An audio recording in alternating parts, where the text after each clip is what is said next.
Política Impura. Um olhar sobre a semana. Bem-vindos a mais um Política Impura. Esta semana iremos falar dos acontecimentos trágicos que se verificaram em Borba, da vinda de João Lourenço, presidente de Angola, a Portugal e da prisão de Carlos Ghosn, diretor-geral da Renault-Nissan. No fundo, isto anda tudo ligado, volto a dizer, isto anda tudo ligado, é uma expressão que eu uso frequentemente, porque na realidade, no meio disto tudo, há a corrupção a funcionar. Para além de um caso gravíssimo de polícia, o caso das pedreiras de Borba, o do desastre que aconteceu em Borba, e o caso das pedreiras de Borba é um caso claro de corrupção. As pedreiras são em Portugal um bom negócio, mal dirigido, mal organizado, caótico. Nós temos pedreiras, já não falo da extração de minérios, porque está ligado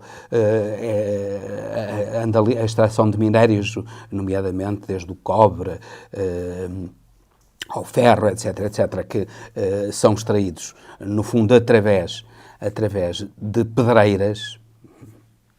No fundo, são massas minerais, como a pedra é uma massa mineral, que são extraídas.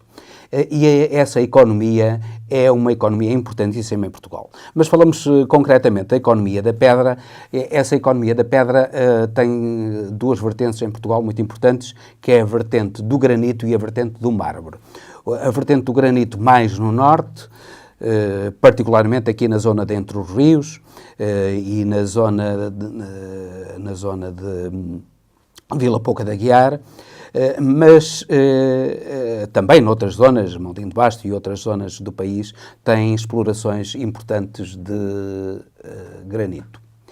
Ao sul, aquilo que é mais frequente é a exploração de mármore. E os mármores mais famosos, capazes de rivalizar com os mármores de Carrara. É sabido que muitos mármores, os famosos mármores de Carrara de Itália, com que é feito o Moisés de Miguel Ângelo, são mármores, grande parte dos mármores que são atribuídos a Carrara são mármores que vindos das Tremós. Portanto, a riqueza da exploração dos mármores é uma riqueza muito importante desde há muitos anos. E, portanto, essa riqueza envolve interesses económicos também muito grandes. Ao contrário da comunicação, do que a comunicação social tem vindo a dizer, e os vários agentes políticos políticos, eu falo políticos ligados ao governo, portanto, políticos de carreira política, e agentes administrativos ligados à fiscalização administrativa das pedreiras.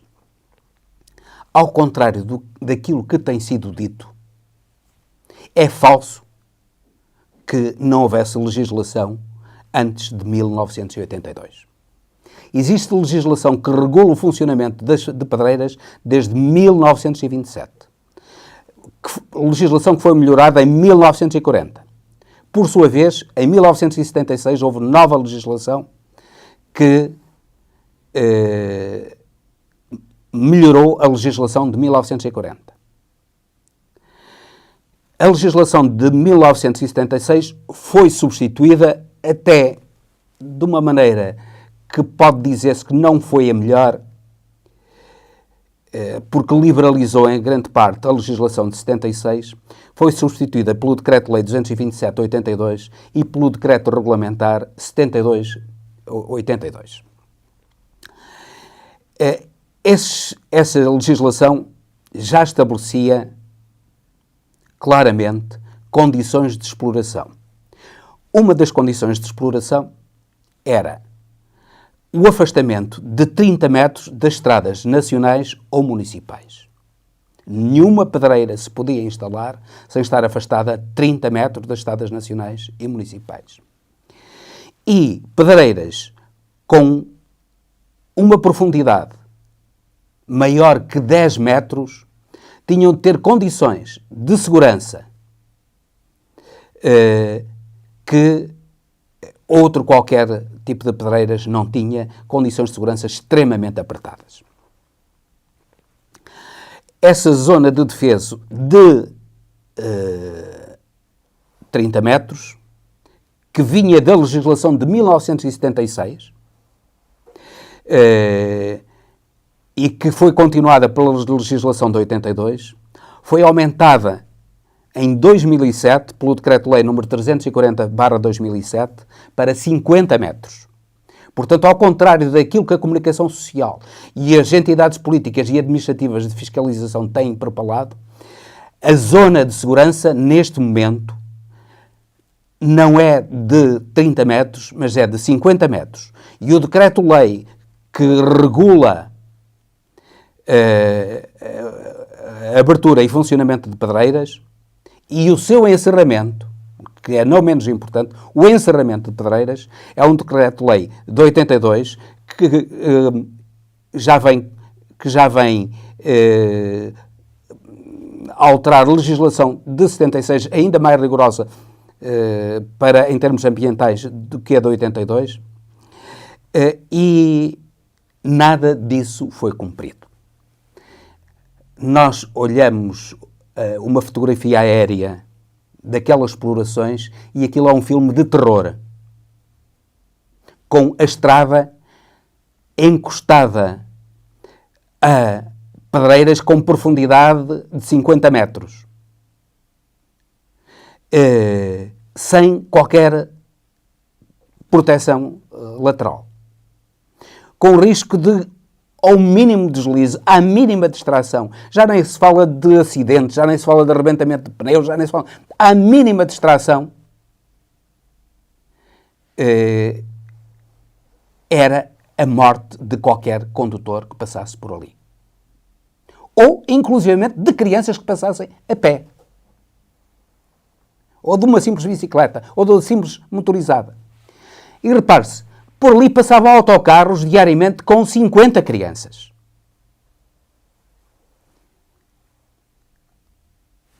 Ora bem, aquilo que se passava é autenticamente criminoso. O risco em que essas pessoas que por ali passavam era criminoso. E o crime vem, em primeiro lugar, dos principais responsáveis. Os industriais estão agora a tentar lavar a imagem dizendo que alertaram. Isto é inacreditável. Aqueles que abriram pedreiras junto às estradas dizem que a culpa não é deles, que já alertaram. Aqueles que infringem a lei de uma maneira escandalosa dizem que alertaram e que continuam a infringir a lei. E porquê? Porque é que continuam a infringir a lei? Já a lei de 82 e a lei de 76 exigia a reposição do solo depois de encerrada a pedreira no estado em que se encontrava antes. Isto é, tinha que haver um enchimento daqueles buracos. A lei 340 de 2007 reforçou essa exigência. E quem pretende encerrar uma pedreira tem que apresentar ao Ministério do Ambiente um Plano Ambiental de Recuperação Paisagística, sigla PARP.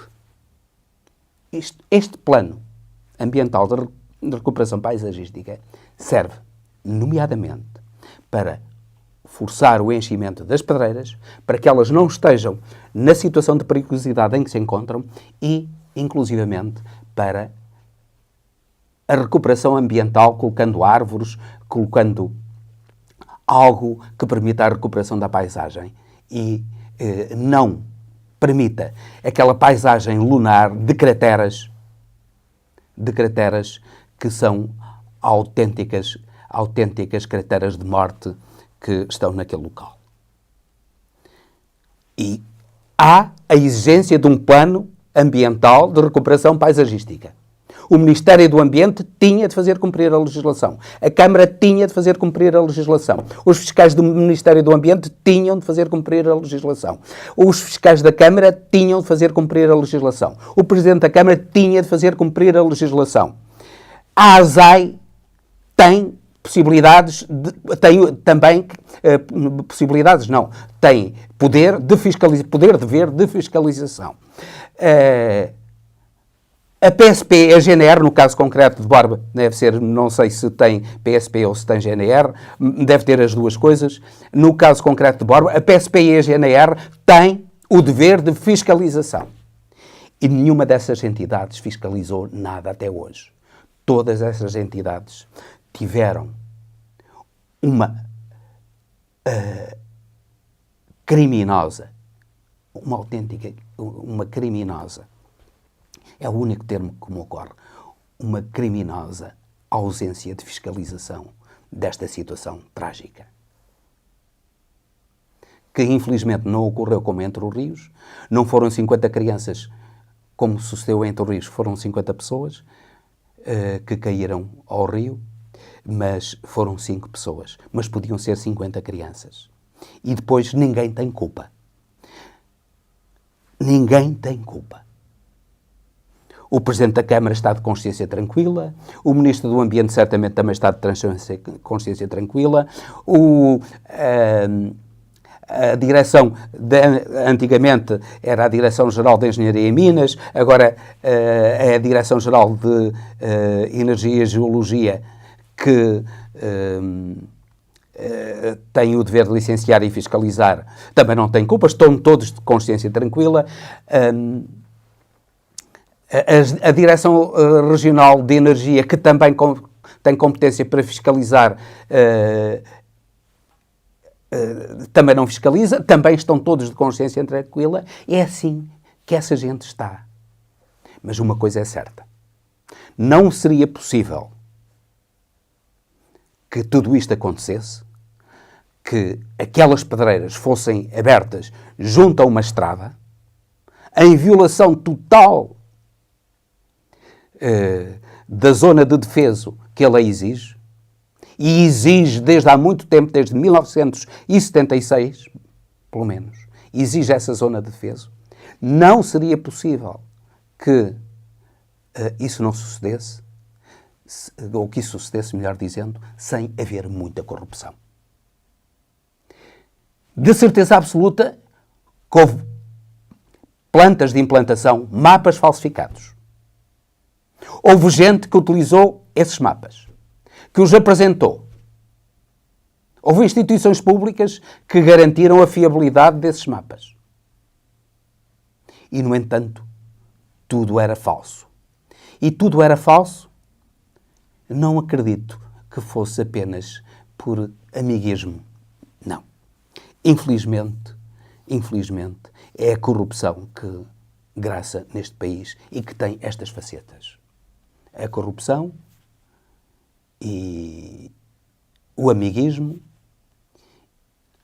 juntamente com o deixa andar tão característico dos portugueses.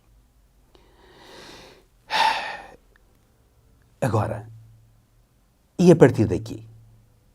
Se alguém ouviu falar na obrigação desses pedreiros de cumprirem o plano ambiental de recuperação paisagística? A Câmara fala. O Ministério do Ambiente fala nisso. Eles falam nisso.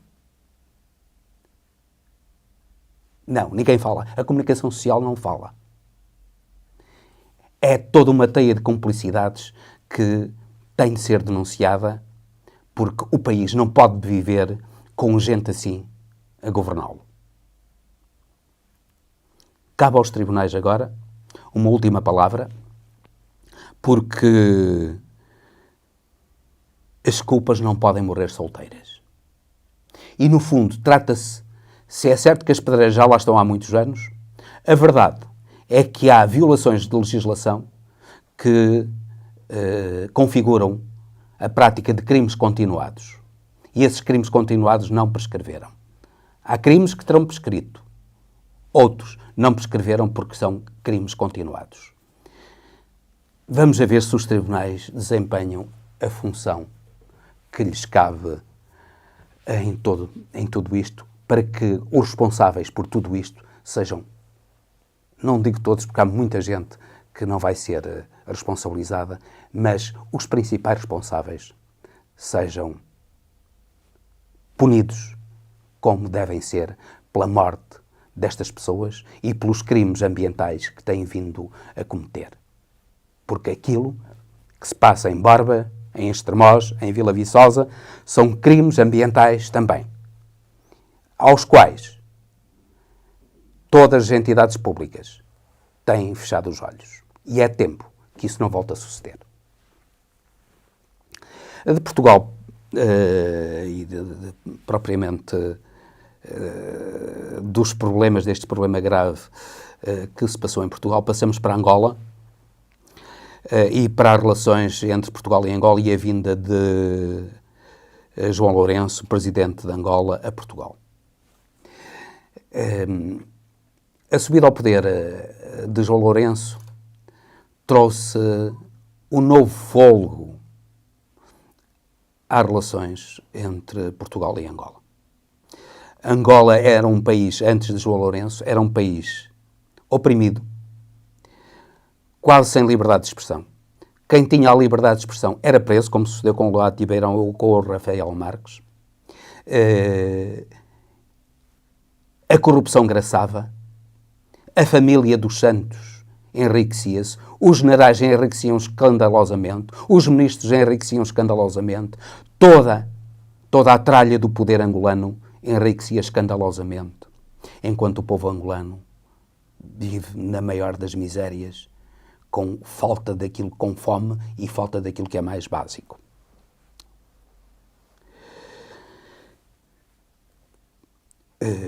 José Eduardo dos Santos, que governou Angola ao longo de 38 anos, deixa uma pesada herança. Ele diz que deixou 15 mil milhões de dólares nos cofres. O que ele deixou foi uma miséria em Angola. A ausência de infraestruturas, a ausência de educação, a ausência de saúde, a ausência de tudo. Foi isso que ele deixou a Angola. E ele ainda agora tem o descaramento de vir publicamente confrontar o atual presidente João Lourenço a dizer que deixou 15 mil milhões de dólares nos cofres angolanos. Ele deixou Angola na maior das misérias. E com os filhos cheios de dinheiro.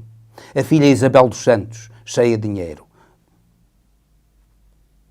Que, inclusivamente, leva a cabo alta corrupção até em Portugal, comprando a EFASEC sem qualquer dinheiro, pedindo a bancos portugueses e angolanos e instituições e fazendo uma operação de financiamento de modo a comprar a EFASEC sem lá meter um tostão.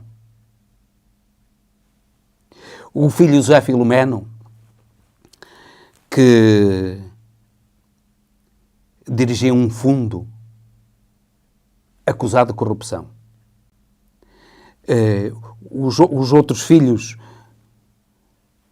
nomeadamente a de Xizé e outros filhos, todos acusados de corrupção, todos eles, a de Xizé e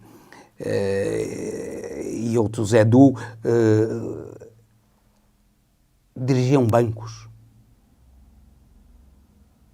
Onde é que eles ganharam? Com 23 anos, por exemplo, a de Xizé era uma das principais acionistas de um banco.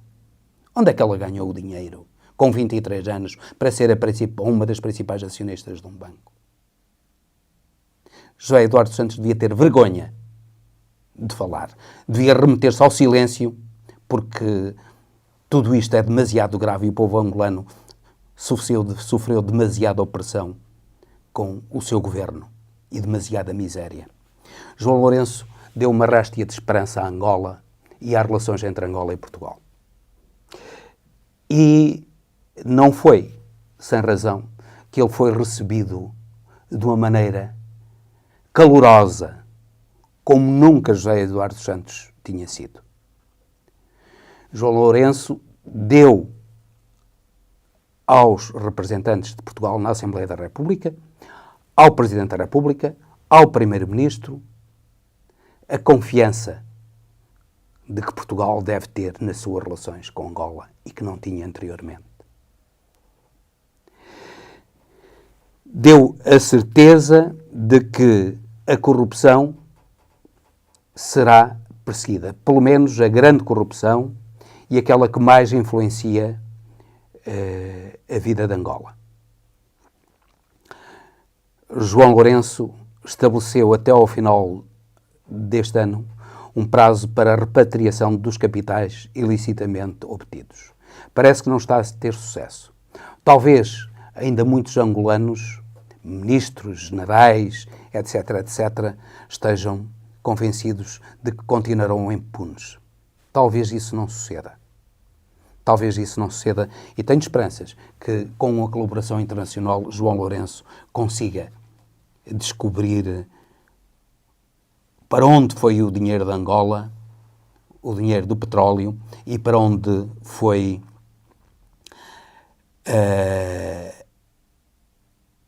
e quem foram os responsáveis pela drenagem de milhões e milhões da riqueza angolana, que levaram Angola a ficar no estado em que se encontra atualmente.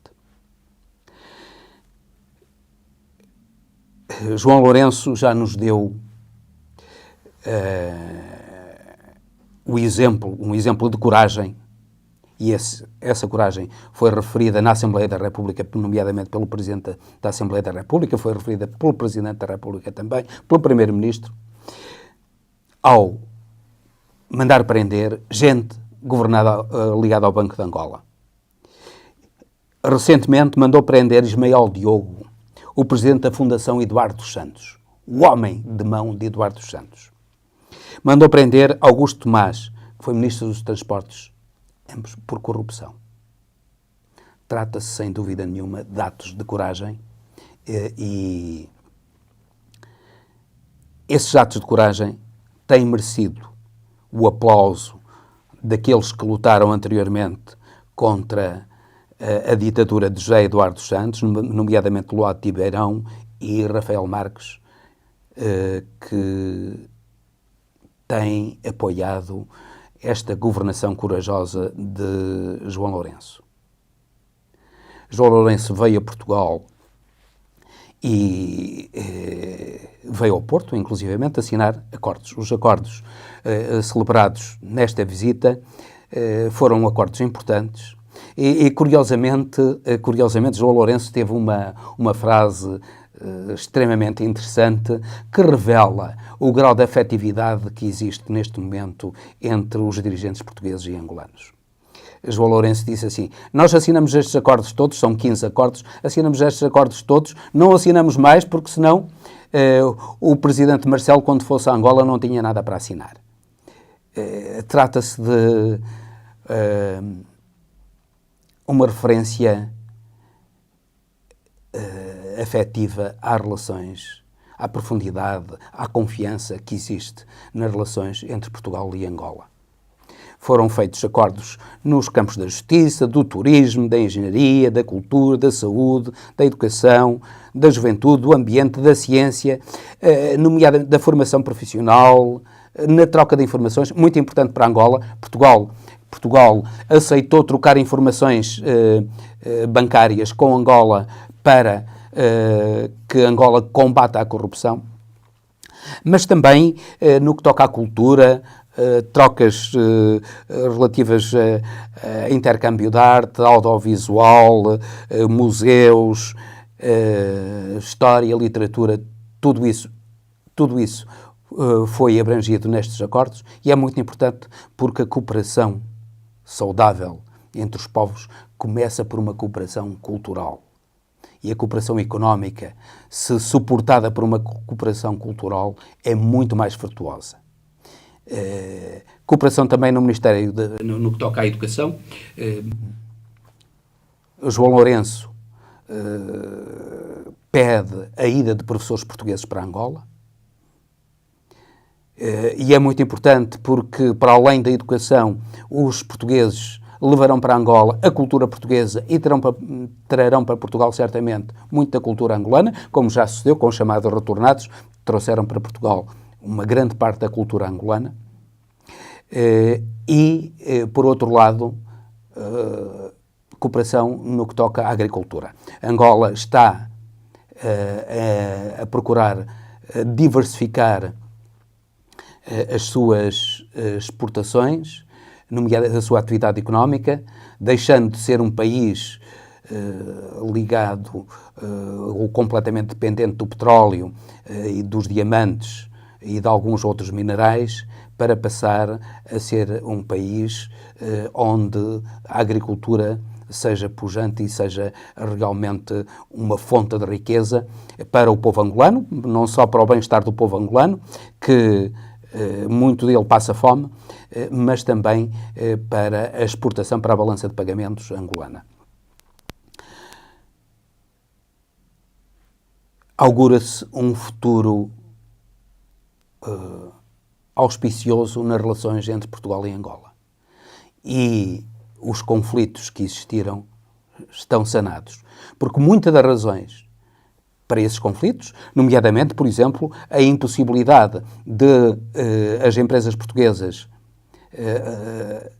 receberem os pagamentos que tinham, isso foi sanado e até ao final do ano, particularmente as empresas de construção civil, que tinham créditos enormes sobre Angola, que não lhes eram pagos e o que colocava as empresas de construção civil em grandes dificuldades, esses créditos vão ser pagos até ao final do ano, apesar do Kwanza ter desvalorizado já 60%.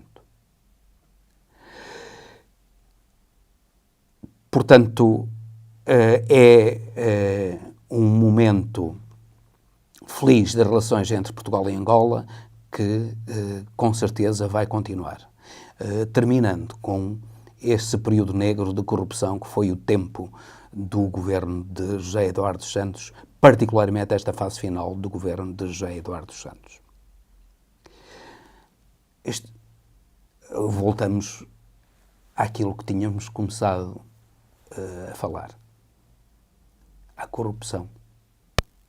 Começámos a falar na corrupção nas pedreiras de Borba, falámos na corrupção em Angola e temos de falar agora na corrupção de Carlos Ghosn, que levou Carlos Ghosn à prisão. Quem era Carlos Ghosn? Carlos Ghosn era um brasileiro de ascendência libanesa que estudou em França e em França começou a trabalhar como diretor-geral, como CEO da Michelin. Em 1990, Carlos Ghosn passou da Michelin para a Renault e depois, com a união entre a Renault e a Nissan, Carlos Ghosn passou a dirigir o maior grupo automóvel do mundo, que é o grupo Renault-Nissan. E se a Nissan estava quase em falência técnica e a Renault estava em grandes dificuldades, a verdade é que Carlos Ghosn, com mão de ferro, conseguiu equilibrar financeiramente essas empresas. Com isto, Carlos Ghosn tornou-se um gestor reconhecido a nível internacional, admirado, e aquilo que se esperava dele era tudo menos aquilo que sucedeu. Afinal de contas, ele comportou-se como um vulgar vigarista que fugiu, fazia declarações falsas, falsificava os impostos e fugia sistematicamente ao pagamento de impostos. Infelizmente, a corrupção é algo que a corrupção, que é uma corrupção material e simultaneamente moral, porque tudo isto é o resultado de uma falta de dignidade do homem, de respeito do homem por si mesmo e de ganância, uma ganância que não se importa de triturar seja quem for à sua volta. Claro que para gente como Carlos Ghosn não pagar impostos, houve milhares a pagar impostos, os impostos que ele devia pagar. E gente que podia não pagar impostos está a pagá-lo precisamente porque os Carlos Ghosn e outros senhores da riqueza do mundo continuam sem os pagar. Com o apoio do Estado. Veja-se como, por exemplo, Trump agora levou a cabo uma isenção de impostos para os mais ricos e um aumento de impostos para os mais pobres. É assim que está a funcionar o mundo. Cada vez mais a satisfazer a ganância de uns poucos, a ganância de dinheiro, a ganância de riqueza. E repare-se, Carlos Ghosn, essa ganância era uma ganância que atingia o absurdo, porque ele trabalhava tanto que quase não tinha tempo para gastar o dinheiro que tinha.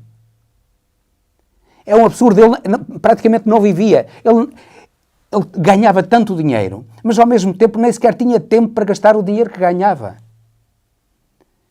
Há aí uma questão de irracionalidade nesta ganância que seria interessante os psiquiatras analisarem. Porque grande parte desta gente que domina o mundo, que quer dinheiro e mais dinheiro e mais dinheiro, nunca se satisfaz com riqueza, mais riqueza, grande parte dessa gente é gente não só moralmente doente, mas mentalmente doente. E é importante que quem ainda acredita nos valores essenciais da liberdade, da justiça e da solidariedade compreenda isso e impeça que essa gente continue a governar o mundo. Então, despeço-me com amizade. Até mais um Política Impura na próxima semana. Política Impura. Um olhar sobre a semana.